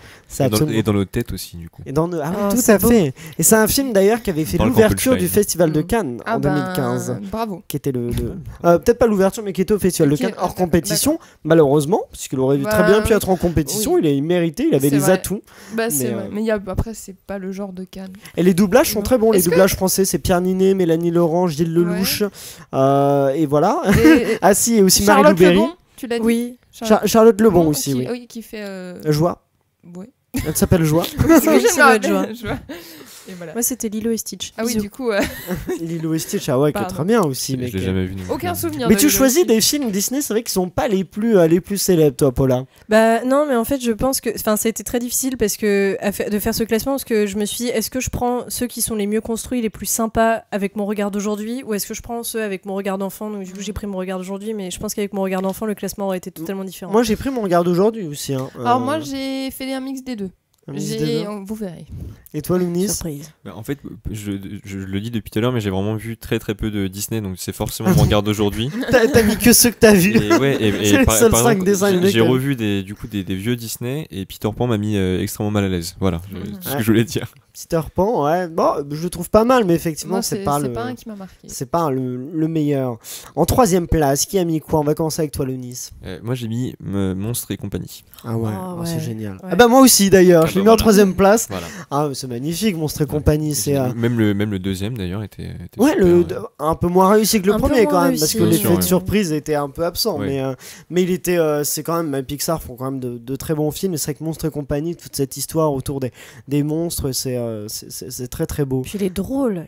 Moi je me rappelle l'avoir vu au cinéma enfant, mais qu'est-ce que j'avais ri. Moi aussi. Mais est-ce qu'il y a eu un impact sur ta vision des monstres? Est-ce qu'il n'y avait pas un côté un peu, en fait les monstres ils sont là juste pour...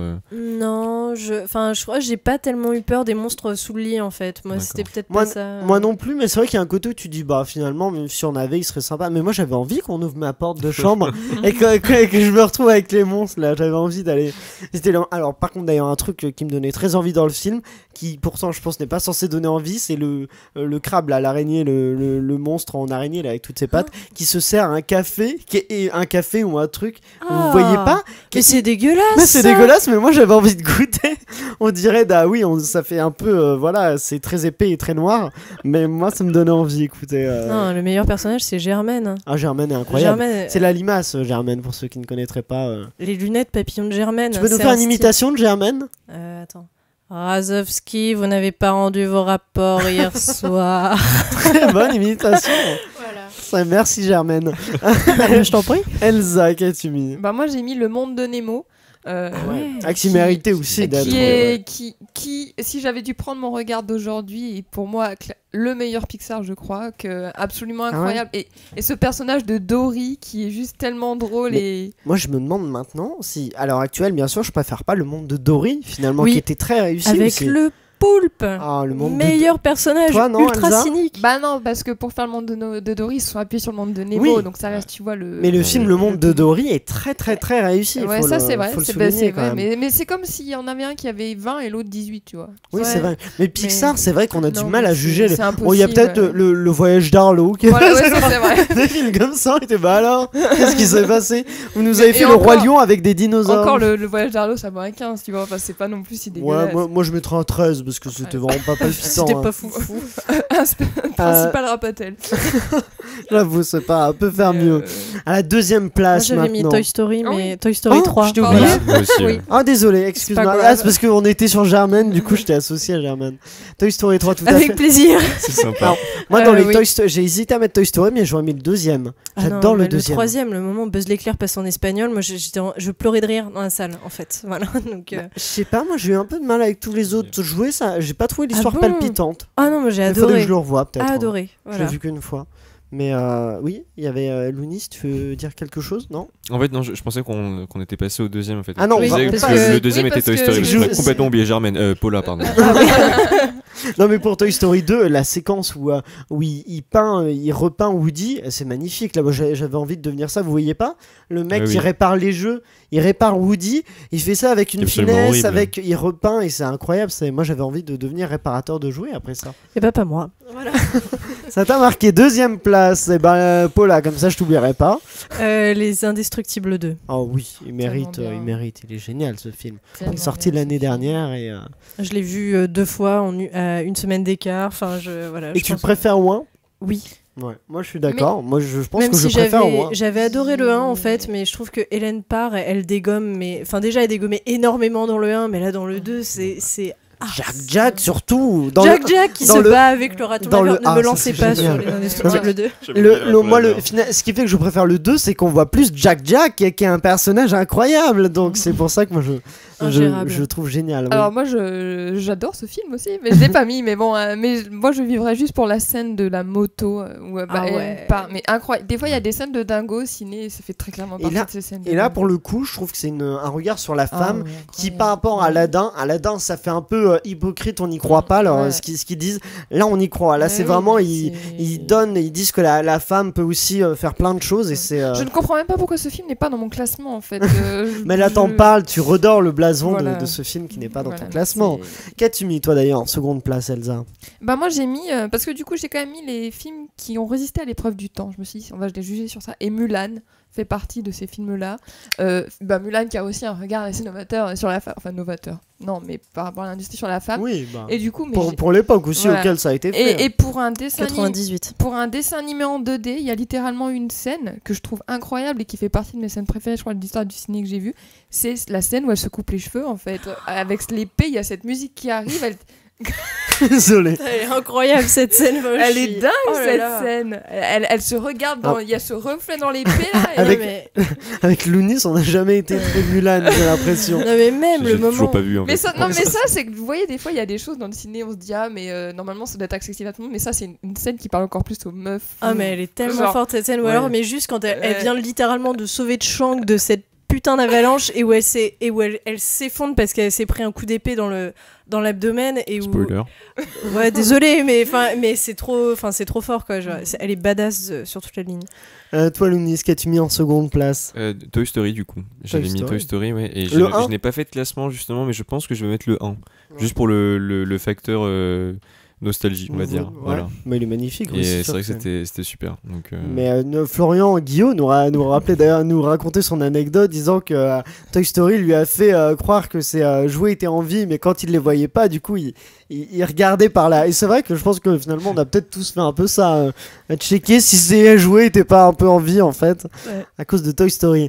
Moi en seconde place j'ai mis Le Drôle de Noël de Scrooge, parce que c'est un film je trouve qu'on oublie pas mal chez Disney, qui est un dessin animé C'est de quoi déjà de ça Robert Zemeckis, qui est d'accord. sorti en 2009, 2010, en 2010, et qui est en live, non pas en live action, en motion capture. C'est c'est la même technique que pour le Pôle Express, et c'est un film de Noël et qui est vraiment magnifique, adapté des contes de Noël de Charles Dickens. Et c'est et je trouve que c'est magnifique. L'histoire est très bien amenée. C'est Jim Carrey qui double et qui du coup interprète Scrooge, puisque c'est de la motion capture, donc c'est vraiment ces mouvements qu'on voit dans le film. Et c'est une très belle histoire, c'est très émouvant, c'est touchant et c'est très beau. Donc voilà, je me suis dit, il faut quand même le mettre dans ce classement, Le Drôle de Noël de Scrooge. Ne pas l'oublier. Non, on n'oubliera pas ce film-là. Et finalement, première place, qui a mis quoi? On va commencer avec Paula. Mulan, moi, Mulan, ah bah tiens, pour Mulan. toujours Mulan en fait, vraiment. Mulan dont on C'est, parlait tout à l'heure. Mulan, je perds espoir, je regarde Mulan, j'ai envie d'avoir la pêche, je regarde Mulan, tout le temps Mulan. J'ai faim, je regarde Mulan. J'ai du mal à m'endormir, je regarde Mulan. Je me coupe les cheveux, je regarde Je regarde Mulan. Mulan. Toujours chez mon coiffeur, alors là, grand écran et tout. Lounis, quel est le meilleur dessin animé Disney selon toi? alors pour moi, c'est un des plus récents, c'est Coco. Oui. Voilà, Coco. parce que j'ai trouvé qu'il était extrêmement mature, j'ai trouvé que ça traitait le sujet de la mort, qui en soi est pas un sujet si drôle que ça dépend de comment on le voit, d'une manière vraiment magnifique et très touchante. Donc j'ai vraiment adoré. Une nouvelle fois, nous avons le même classement, puisque aussi Coco pour moi est peut-être, je pense, le meilleur Disney Pixar. Mais je n'ai pas vu Mulan, donc je ne vais pas m'avancer. Il y a peut-être Mulan qui va... T'as envie de te couper les cheveux je après ne vais pas m'avancer, sûrement. Non, mais pour Coco, effectivement, c'est magnifique. C'est un mélange de musique, de poésie, effectivement, ça parle de la mort aux enfants. Et j'ai une amie qui a raconté d'ailleurs qu'elle l'avait vu avec son fils, et son fils finalement avait dû passer un peu à côté parce qu'il l'a vu en train de pleurer. Il lui a dit mais pourquoi tu pleures? Et puis en fait c'est elle qui était en train de pleurer devant le film. Peut-être que c'est un film qui parle plus aux adultes finalement, c'est possible.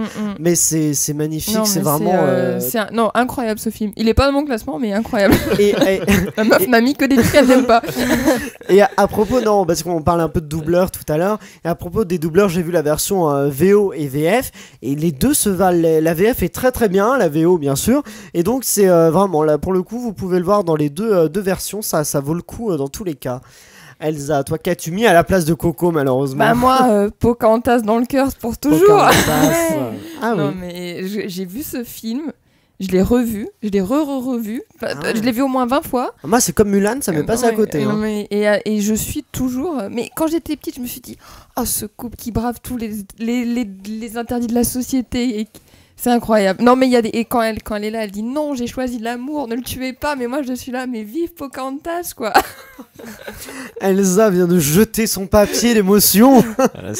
Non mais puis la chanson L'air du ventre est clairement incroyable et Grand-mère Feuillage et Grand-mère Feuillage et la scène de fin qui est absolument magnifique là où elle lui dit au revoir avec le bras comme ça depuis son rocher. Et je faisais ça depuis les escaliers chez moi. Non, c'est pas vrai.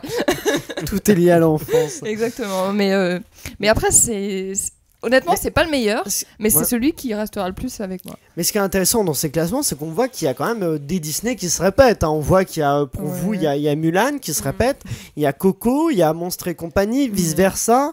Il y a quand même, on voit que dans les Disney, dans tous les dessins animés, il y en a qui ont marqué peut-être plus que d'autres encore. C'est fou parce qu'il n'y a pas le Roi Lion. Alors, parce que pourtant, tout le monde dit le Roi Lion, c'est le meilleur Disney de l'époque 90. Et ben moi, non. Surtout que je l'ai revu parce que limite, si on l'a pas vu au cinéma, on peut dire oui. Mais je l'ai revu à la Halle Tony Garnier au moment du Festival Lumière à Lyon. Et c'était bien, mais je dirais pas que c'est un Disney que j'adore. Quoi. Moi, j'ai hésité parce que dans ceux que je regardais enfant, qui maintenant me toucheraient peut-être moins ou que je trouverais moins réussis. Moi j'adorais La Petite Sirène, mais vraiment très très fort, et puis Notre-Dame de Paris, voilà, pour Esmeralda qui est elle aussi incroyable comme héroïne. Oui, c'est vrai qu'il y a un très bon personnage féminin. Voilà. Mais après c'est difficile. Faisons une applause pour Pixar quand même, qui est quand même très présent dans ce classement. Non mais Pixar c'est comme Friends, tu vois, on te demande de choisir ton préféré et tu changes suivant ton humeur. Là peut-être ça, peut-être ça, peut-être ça en fait. D'ailleurs Pixar ont déclaré qu'ils arrêteraient les suites après Toy Story 4. Mais moi j'avoue que ça, à la fois je trouve ça très bien parce qu'ils font pas ce que fait Disney, c'est-à-dire faire 20 000 suites, mais en même temps ça me crève un peu le cœur. Oui c'est ça, parce que j'ai envie de voir Les Indestructibles 3, je vous le dis, j'ai tellement envie de voir une suite aux Indestructibles. Je crois qu'ils ont pas fermé la porte à ça. Ah bon? Je sais pas, j'ai un souvenir.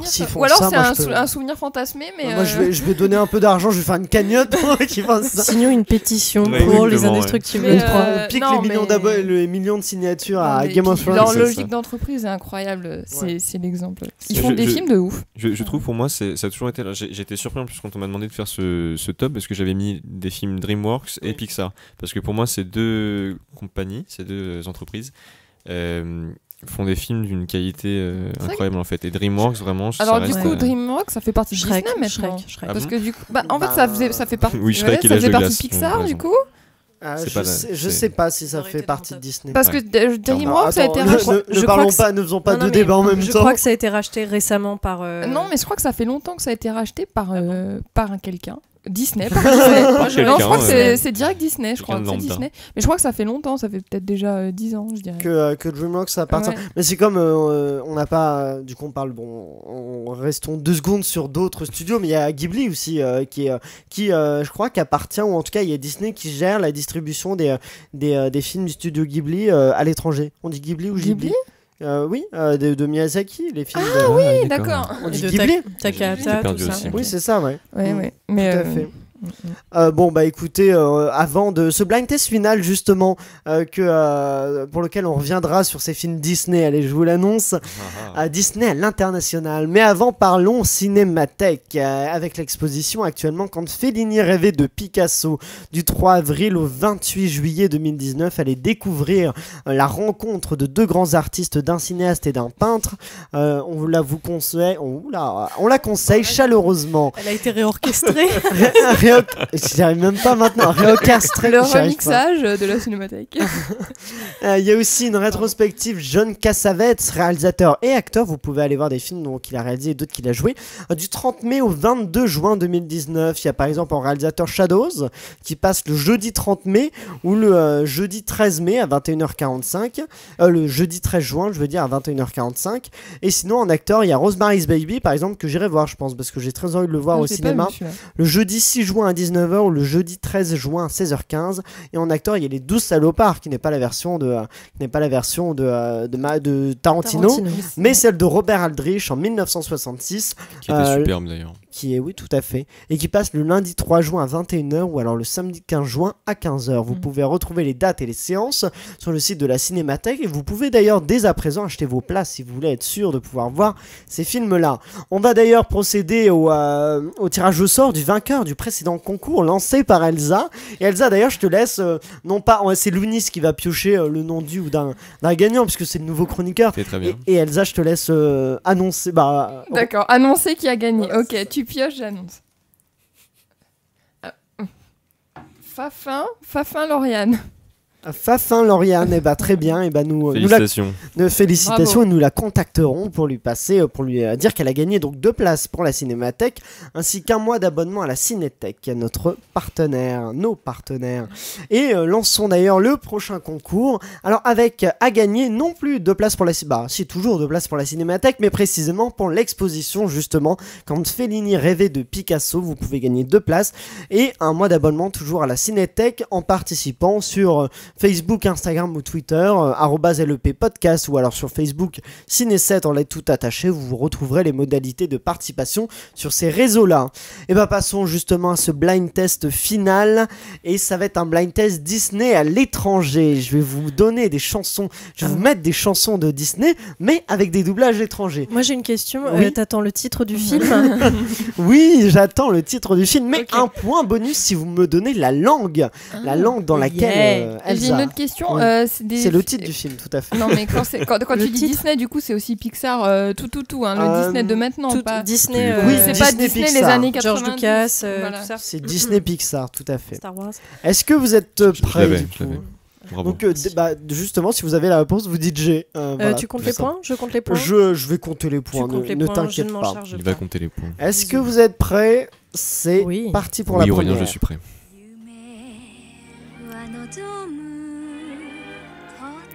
Alors c'est du japonais, non? Le japonais c'est bon, un point pour Paula, la langue. Vous avez pas le film? Un jour mon prince me viendra. Et donc quel film? J'ai Blanche-Neige. Je sais plus moi en fait. Non, c'est pas Blanche-Neige. Non, c'est même pas un jour. Oui, Cendrillon. Il a pas dit G. Oui, mais je l'avais. Il a dit avant. Pardon, je suis désolé. Un point pour Lounis. Elsa râle. Elsa va reprendre les commandes très vite. J'ai une question, du coup, tu comptes quand même, si on n'a pas le film et qu'on avait la langue, tu me mets un point quand même? Oui, voilà, j'accorde. On va être gentil, écoute. C'est charitable. Soyons gentils. Elle a pas dit G non plus. Hein. C'est vrai. C'est la pire. La meuf pète un plomb. Est-ce que vous êtes prêts pour la suivante? C'est celle-là. Eh oui, c'est celle-là. Oui. C'est pas Blanche-Neige? Blanche-Neige, t'as le film, mais est-ce que t'as la langue? Bah là, écoute. Ah, c'est de l'écossais ça. C'est vrai que je sais pas si on va le connaître. Ah si. Non, il faut que ça parle. Mais d'ailleurs, ça c'est du. Mais c'est un nom. C'est du yodel. C'est du polonais. polonais. Du yodel. Bah alors attends là. De l'allemand. De l'allemand, tout à fait. De l'allemand, voilà. Un point pour Lounis. Je sais. je l'ai. La suivante, c'est celle-là. Hercule. Hercule. La langue. En espagnol, non? Je l'ai de l'arabe. De l'arabe, tout à fait. Pas du tout. Eh bah, dis c'est donc. de l'espagnol un peu rabisé. C'est eh bah dis donc, Elsa se fait laminer, comment? Mais c'est parce qu'on dit pas je l'ai en fait à chaque fois. C'est pour ça. Ça m'a vexé, je repense en fait. 3 points pour Lounis, 3 points pour Paula et 0 points pour Elsa. Ah aussi 1 point pour tout à l'heure, t'avais trouvé une réponse au jeu. S'il y a toujours ça. Allons-y pour la suivante. Charité.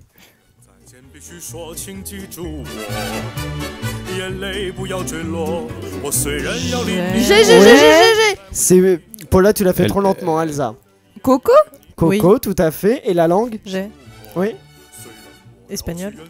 Non, c'est pas de Non, l'espagnol. pardon, excusez-moi, c'est encore Chinois, ouais, ou un truc C'est comme du ça. chinois, c'est du mandarin même d'abord. du mandarin, précisément. Si vous pouviez être un peu Bah, plus tu peux le précis. dire. T'as raison, ça aurait pu être du cantonais. T'aurais dû le dire, mais c'est un point pour Du Elsa taïwanais. encore. Merci. Elsa se rattrape bien puisqu'elle a 3 points aussi. Égalité parfaite. Bah oui, mais bon t'as donné le nom du film et la langue. Ah, c'est et vrai. t'avais un point avant. Bingo. Faut lui réexpliquer ses points, Elsa. Je suis étonnée, j'en ai tellement peu. La suivante, c'est celle-là. C'est du français, ça.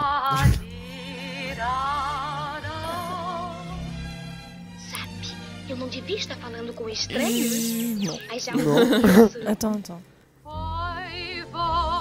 J'ai mon amour, nanana, ça c'est la Belle au bois dormant. Tout à fait, La Belle au bois dormant. Et la langue. La Belle au bois dormant qui a 18 lignes d'ailleurs dans le. Oui, c'est dans pas le ça, film. c'est toutes ces lignes. J'ai. Attends, parce que j'entends pas la langue. ouais. L'italien. Non. Bon, c'est pas grave, sinon. La langue, c'est du portugais. Ah oui, d'accord, j'aurais ouais. jamais trouvé. Ah, tu l'avais.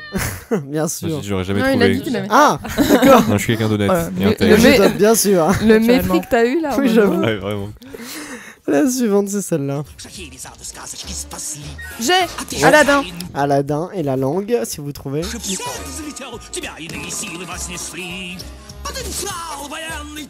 Non. J'ai Ah, si, oui. hongrois, non? Non. Younis. Une langue slave, du coup. Mais laquelle? Je vais dire le polonais. Ouais, j'aurais tenté le Non, polonais. c'est- Russe. Le russe, ouais. Bon, ouais, je vais pas l'accorder parce qu'il y a eu beaucoup de propositions. Si, mais si, accorde-lui quand même. Non, accorde pas. Merci. non, je l'accorderai pas. Même parce que D'accord. t'as déjà de l'avance. Oui, J'ai fait ce que ça j'ai va. pu. Who cares? Merci. Lounis. La suivante, c'est celle-là. J'ai Oui, Pocahontas. tout à fait. Et la langue. Attends. C'est pas évident, hein, donc. C'est pas de l'italien? Non, oh là, pas du tout. C'est Du grec? Bah, j'ai. du grec, tout à fait. Bien joué, Paula. C'est du grec. Eh ben 6 points pour Paula, 4 points pour Elsa et 3 points pour Lounis. Lounis, J'ai eu des points, je suis déjà content en fait. Sur le téléphone. mais tu peux en regagner avec celle-là.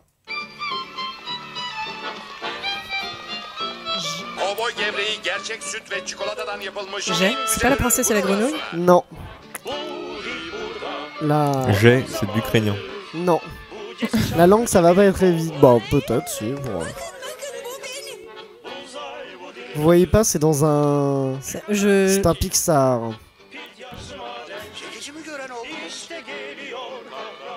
Non. Bon, bah, si personne ne l'a, je vais le dire. C'est Toy Story 2. Ouais, Toy Story 2 en j'hésitais turc. un peu, mais... Toy Story 2 en turc, c'est pas évident non plus, hein, je reconnais. La suivante, c'est ça. J'ai Oui. Notre-Dame de Paris. Tout à fait. On dirait qu'elle a des électrochocs. Mais oui, parce que genre en fait Impressionnant. j'ai l'émotion d'avoir trouvé. L'émotion. Et est-ce que vous aurez la langue? C'est une langue scandinave, non? Non. Pas du tout. Moi, je sais pas. Ah non, J'ai, du c'est du japonais. japonais.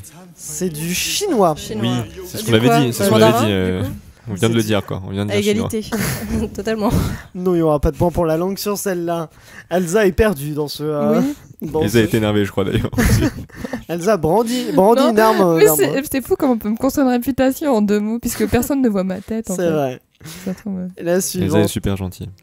Ah, ça, j'accepte.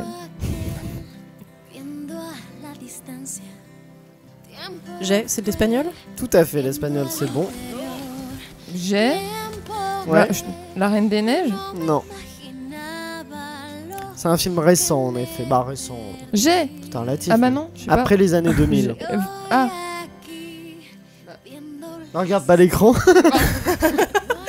Bah alors c'est... Ah bah c'est ça, d'accord. Attends. Je passe pour Tu une peux... tricheuse. Laisse-nous encore un peu de temps. Oui, pas trop non plus, hein, sinon on va se faire couper les droits d'auteur ou la musique. J'ai oui. Réponse. Réponse, tout à fait. Ouais, c'est vrai? Ouais, c'est ça. Bien joué. Tout à fait au pif, quoi. Mais, ah ouais, mais c'est. J'ai beaucoup aimé ce film. Belle réponse d'ailleurs. Bien joué Elsa. Elle est forte. Elsa, c'est une animatrice de l'humour. Hein. On la connaît. Venez me voir à l'Européen ou au point virgule d'ailleurs. Oui, bien sûr. En première partie de Panayotis. Exactement. Hein. C'est pour ça qu'il est aussi drôle, Panayotis. C'est exactement ce que je voulais dire. C'est pour histoire de baisser la barre un peu. De baisser les attentes. L'avant-dernier, c'est celui-là.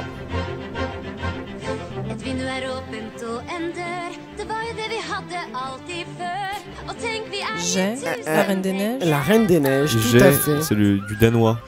C'est pas tout à fait danois, non. Du finnois. Non plus. J'ai du néerlandais. Non J'ai du suédois. Non, ils vont tous. J'ai du norrois, du vieux norrois même d'ailleurs. Norvégien, c'est du norvégien. C'est toi qui as eu la Reine des Neiges, c'est ça, Paula? Oui. Donc t'as 9 points, 4 points pour Elsa et pour Lounis. Ah bon, j'en ai 4 on n'a pas trouvé des trucs là récemment? Alors, non, mais j'ai l'impression que là, t'as rien trouvé, non? Ah bon? Mais j'ai trouvé la langue là, non? C'est fou, même quand je le veux pas, je suis plutôt forte. Le norrois, enfin. Le quoi? Le norrois. Le norrois. Oui. Le vieux norrois, ouais. Ah, on dit norvégien, norrois? Non, pas du tout. Ce sont deux choses différentes, mais. Voilà, s'il te plaît, désolé. Je comprends rien. Le dernier, finalement, c'est celui-là. J'ai Zootopie. Voilà. Zootopie et la langue. Je m'énerve. Ah, c'est celui où il y a le... Qui c'est qui chante? Je voulais Shakira. mettre Zootopie presque. Ah, mais c'était trop bien ça. Vous avez pas la langue? Je cherche. Ça peut être identifiable, la langue. Personne ne l'a. Bon, j'ai l'impression que personne ne l'a, c'est de l'Indien. C'était identifiable. Tout à fait. De l'Indien. C'est une langue, l'Indien? Non, c'est pas une langue. Non, mais c'est du tamil, hein, précisément. De l'Indien, c'est bon, elle va pas me fatiguer celle-là. Bah, en fait, il y a beaucoup de langues qui sont parlées en Inde. Oui, c'est le africain, c'est la même chose. Voilà. Écoutez les gars, il est 21h48. Vous n'allez pas me saouler. Paula gagne largement avec 10 points et égalité pour Elsa et pour Lounis. Bravo, Paula. Félicitations Elsa, franchement. Trop ça me forte. fait plaisir de partager cette place avec toi. Écoute, moi aussi. J'ai l'impression qu'on est dans une émission pour enfants là où tout le monde se remercie. Oh. Bah moi je vais vous remercier, vous tous chroniqueurs, d'avoir participé Merci beaucoup. à cette 13e émission de l'émission T'es presque parfaite. On se retrouve le mercredi 12 juin pour une nouvelle émission avec, on vous l'a dit, on vous le tease, avec Parasite de Bong Joon-ho dont on fera une critique. Et Godzilla 2. Et Rocketman. Voilà, je vous le dis, il y a un débat pour le blockbuster entre Rocketman et Godzilla 2. Et on ne sait pas. Allez, est-ce que est-ce que c'est Lounis qui va pas trancher? Est-ce qu'on ferait pas trancher Lounis pour toi? Tu choisirais quoi? Godzilla 2 ou Rocketman? J'ai vu Bohemian Rhapsody, c'est bon, pas besoin de voir Rocketman. Allez, bon alors si tu l'as pas... J'ai oublié que chuchoter dans les micros, ça s'entendait pas, n'est-ce pas? Moi j'aimerais bien aller voir Rocketman. Yes. Rocketman. Alors c'est Rocketman qui va gagner. Désolé, Elsa quitte le plateau. Elle mange son casque. Je suis désolé. Mais moi, ce n'est que mon humble avis. Hein, bon bah il y aura... allez, on va toujours garder un petit suspense. Vous verrez à la prochaine émission. Est-ce que ce sera Rocketman? Je respecte la démocratie. Bon bah alors ce sera Rocketman. On ira Rocketman. Très bien. Bon bah alors merci à vous tous donc chroniqueurs et merci à vous tous auditeurs de nous avoir suivis dans cette émission. N'hésite pas d'ailleurs chroniqueurs et n'hésitez pas si vous avez aimé ce podcast à le partager et à participer d'ailleurs au concours de la Cinémathèque et de la Cinétech. Merci d'ailleurs à eux, nos partenaires, de nous offrir des places et des abonnements comme ça on y est très sensible. Et pour participer au concours sur Facebook c'est Ciné7 et sur Instagram et Twitter @LEP-podcast. Merci à tout le monde finalement. Merci à la vie. Merci à la vie effectivement. Et je vais sans plus tarder laisser le mot de la fin aux enfants du paradis. Oh non, vous n'allez pas m'abandonner comme ça. Dites-moi au moins quand je vous reverrai. Bientôt peut-être, sait-on jamais avec le hasard.